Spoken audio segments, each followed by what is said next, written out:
Hello guys, today I'm going to tell you about that Antix token. Now before we start the video, let's share my legal disclaimer. This video is only for educational purpose. Do your own research for the investing. According to the white paper, Antix is an AI powered platform that creates hyper realistic digital humans, bridging the gap between the real and virtual worlds.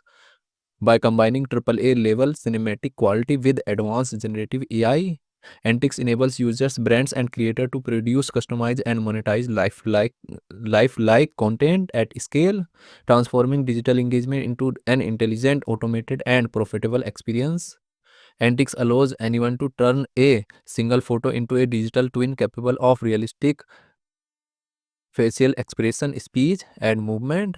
These AI agents human can act, communicate, and create content across multiple digital environments, from social media and advertising to games, metaverse spaces, and virtual customers experiences. Built as a source ecosystem, the platform unifies creation, animation, and monetization tools in one place, allowing users to capture, edit, and publish high quality content without the need for traditional production equipment of technical expertise.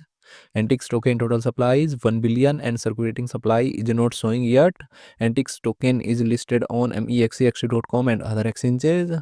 If I share my opinion with you, then this project up to 65% chances is that it is a legit or good project. So guys, don't take my opinion as a financial advice. Do your own research for the investing. Thanks for watching.